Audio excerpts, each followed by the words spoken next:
دین اهم جمله موره وای چې کله یو انسان نبی اسلام فرمایي د غټ اختر روزه ونیسي خبره ناشنا ورګي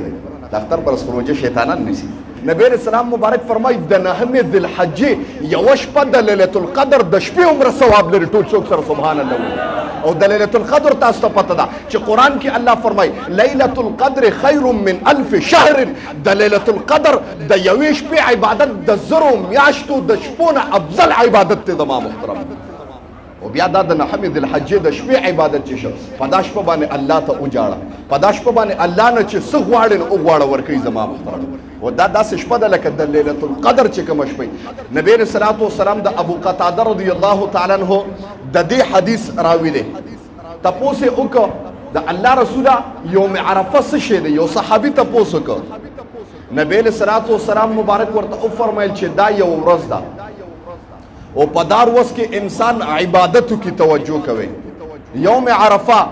یو ورځ ده او په دار وس کې انسان عبادت وکي د پیغمبر د خلینو کلمه وره پیغمبر او فرمایل آقای نامدار محمد عربی محمد رسول الله صلی الله علیه وسلم مبارک صحابی ته او فرمایل چې عرفه داسې بهترین ورځ ده عرفه داسې ورځ ده د دې عبادت داسې عبادت دي چې یو انسان د عرفه پرز باندې عبادت وکي یو انسان د عرفه پرز باندې خپل اعضاء د ګناونو نه بچ کی یو انسان په عرفه باندې گویا استغفار دعاګانې ډېرې وي یو انسان په یوم عرفه باندې روزه ونیسي یو انسان په یوم عرفه باندې الله سره په کنټیکټ شي یو انسان په یوم عرفه کې د الله سره ربط جوړ کی زما د پیغمبر د خلینو جمله وره گویا نبی اسلام مبارک او فرمایل چې د ټول ګناونه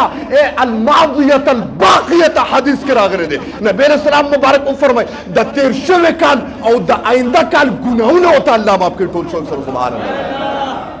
د یوې ورځې دومره یا یو حدیث کې راځي د دې حدیث راوی عبد الله ابن عمر رضی الله تعالی عنهما دی وی نبی رسول الله مبارک او فرمایل چې د یوم عرفه د یوې ورځې عبادت یا د یوم عرفه نه د مخ کې کوم ورځ چې عبادت لکه زمونږ د نن ورځ چې د دې یوې ورځې عبادت چې انسان په دا باندې یو ورځ عبادت وکي علما کرام فرمایي دی وی چې په دا ورځ باندې چې کوم اتم ذل حج ده انسان په عبادت وکي د 12 زرو کالو الله چې کوم دینو د عبادت ثواب ورکړي ټول څوک سره سبحان الله او بیا چې انسان په نهمه ذل حج باندې خبره ته توجه شي چې انسان په نهمه ذل حج باندې بیا روزه ونیسي زما محترمو چې هغه سبانه روز ده زمونږ عرفه سبانه روز ده تاسو له مغالطم ختمو چې انسان په سبانه روز باندې روزه ونیسي او په هغه ورځ عبادت وکي گویا نبی صلی الله علیه وسلم مبارک او فرمایل چې د سلیرو زرو کالو عمره د عبادت ثواب الله ورکړي زما محترم او د دین اهم جمله موره وای چې کله یو انسان نبی اسلام فرمایي د غټ اختر روزه ونیسي خبره ناشنا ورګي د اختر پر روزه شیطانان نیسي تاسو په ترګي اوس خبره ته توجه کوه وای چې یو انسان د غټ اختر روزه ونیسي د ابتدا نه د سار نه واله تر قربانې د ذبح پورې ښه دا نه چې تر ماقامه پورې د ځان بند کړي نبی رسول الله مبارک فرمایي چې د قربانې د ذبح پورې د روزه ونی ول ځان د خوراک نه بند کړ او تا روزه د قربانې په دغه باندې ما تکړه نبی رسول الله مبارک او فرمایي د شپېتو زرو کالو د عبادت نه افضل ثواب د ټول څوک سبحان الله لکه پکې ثوابونه ډیر دي کنه دا داسې بهترین شپې ورځې دي د ما محترم امام رجب حنبلی رحمت الله علیه یو کتاب لیکلی دی وې په هغه کې 15 دغه لیکلي دي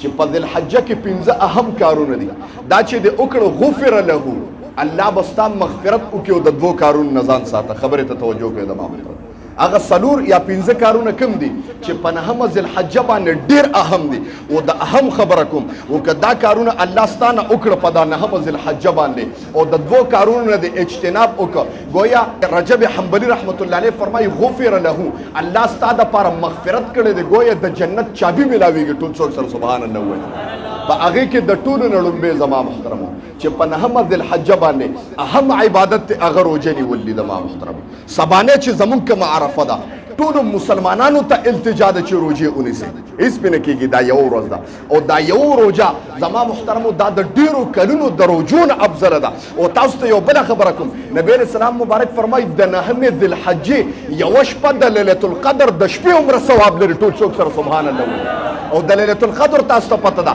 چې قرآن کې الله فرمایي لیلة القدر خیر من الف شهر، د لیلة القدر د یوې شپې عبادت د زرو میاشتو د شپو نه افضل عبادت دی زما محترم. او بیا دا د نهمې ذوالحجې د شپې عبادت چې شو په دا شپه باندې الله ته وجاړه، په دا شپه باندې الله نه چې څه غواړې نو وغواړه ورکوي زما محترم. و دا داسې شپه ده لکه د لیلة القدر چې کومه شپه مونږ وایي که نه لیلة القدر دپاره خلک شپې رونی که نه، او دا لیلة القدر د مونږ مسلمانانو دپاره سبا دی زما محترمو، د دې دومره عظیم ثواب دی. او بله خبره کوم چې لومبې ته روژه ونیسې په نهمه ذوالحجه باندې خامخا، دا په هر مسلمان باندې ځان باندې ګویه چې داسې واجب کې زما محترم، او بیا ثوابونه ګوره ځان یو ورځ بند کړه. او دویم نمبر زما محترمو چې په نهمه ذوالحجه باندې اهم کار دی هغه خپل اعضا د ګناهونو نه بچ کړه، بس سترګې د بد نظرۍ نه بچ کا، هلکه دا غوږونه د غیبت د چغلې اورېدو د دوکې اورېدو نه ځان د غوږونه بند کا، دا ژبه د ګناهونو نه دوکو نه دروغو نه په دغه ورځ باندې بند کا. هسې خو پکار دی د مسلمان دپاره چې کال وسر مسلمان دا ژبه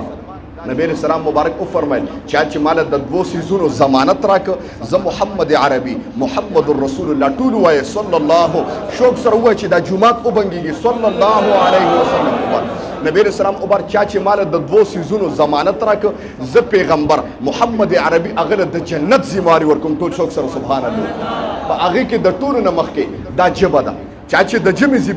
ذمہواري نبی علیہ السلام مبارک له ورکړه چې په دا ژبه باندې به زه چغلي نه کوم، په دا ژبه باندې به زه دروغ نه وایم، په دا ژبه باندې به زه دوکه نه کوم، دا ژبه به غلطه نه استعمالوم، کنزل به په ژبه باندې نه کوم. په مسلمانانو کې عام دي او بهترین خلک به تا ته ښکاره کېږي، لیکن خوله به یې پلیته زما محترمو، خبرې ته توجه کوي، پلیته خوله پلیته ژبه یې کنزلې کوي، دن او رات کنزلې کوي او ښکاره کېږي به محترم او عظیم انسان، او ژبه به پلیته چې خولې وازېږي، زه یم د خولې نه ګندګي د خولې نه پلیتي بهیږي زما محترمه. او کنزل چې کوم انسان کې په مخ ته ځمکه دا انسان د خنزیر نه بدترین انسان دی. الله دې موږ د کنزلو نه وساتي. ټول وایي آمین. یو خبره چې د ژبې چا ذمہواري نبی علیہ السلام لور کړه چې د الله رسول غلط کار به په دا ژبه باندې. دویم نمبر ما بین فخذیه راغلی دی د شرمګاه ضمانت په نبی علیہ السلام لور کې چې الله دا شرمګاه فقط د کوم شرعي حاجاتو دپاره راغلی ده. الله دا زما فقط که زه په لذت حاصلوم فقط د خپلې ښځې نه لتسکنو الیها قرآن کې راغلی دی. دا به د بولو دپاره استعمالیږي، دا به زما د ښځې دپاره استعمالیږي، زما د ښځې دپاره به دې دپاره استعمالیږي چې زه پې د ګناه نه بچ شم. دا اندام به غلط نه استعمالیږي او د چا چې دوه اندامونه غلط نه استعمالیږي زما پیغمبر وفرمایل زما د طرف نه د جنت ګارنټي وګڼه. ټول څوک سره سبحان الله. نو خبره مې دې پورې کوله چې اعضا به بد نه استعمالیږي زما محترم. مونږ الله دې معافي وکړي د نفس ګورې د نفس قیدیان یو ښه، مونږ د خواهشاتو قیدیان یو زما محترمو. مونږ ځان د پیغمبر قیدي کړی نه دی، مونږ ځان د دین قیدي کړی نه دی، مونږ ځان د الله قیدی کړی نه دی، موږ فقط د خپلو خواهشاتو او د خپل نفس ځان قیدي کړی دی زما محترمو. تاسو ته پته لګېږي چې نهمه ذوالحجه کې د ټولو نه مخکې ته به روژه ونیسي زما محترم، دا بهترین عمل دی په دغه ورځ باندې. دویم نمبر چې د اعضاو حفاظت به وکړې چې تا نه د اعضاو ګناه ونه شي. په دریم نمبر دعاګانې به د خپل ځان دپاره هم کې په دا ورځ او د امت دپاره هم کې. درېیمه خبره شوه هلکه د خپل ځان دپاره هم دعاګانې. الله زه ډېر عاجزه یم، الله زه ډېر ګناهګار یم، خپل عاجزي الله ته الله ډېر پلیت یم، الله دا لاسونه چې ما تا ته اوچت کړي دي الله دا پلیت لاسونه دي تا ته د اوچتولو قابل نه دي، خو الله بیا مې تا ته اوچت کړي. زما دا خوله پلیته خوله ده الله، خو بیا هم ستا نوم اخلم. الله زما بل در نشته، خدایه زما بل ذات نشته، الله زما بل مسئول نشته، خدایه چا نه غواړم. الله ته غفور الرحیم، الله ته غفار او ستار، الله په ما هم رحم وکړي او په امت هم رحم وکړي. دا دعاګانې به کېدم. د موږ بل څه کسب نشته، الله ته به عاجزي کوو که نه، د الله په غلامۍ کې به وخت تېرو بیا به زندګي ښه تېرېږي. او دویم نمبر څلورم نمبر خبره زما محترمو چې یو دعا ده په دغه ورځ باندې به ډېره زیاته وي، هغه دا دعا ده چې لا اله الا الله وحده لا شریک له له الملک وله الحمد وهو على كل شيء قدير. یا رسول سلام علیکا، یا حبیب سلام علیکا، سلام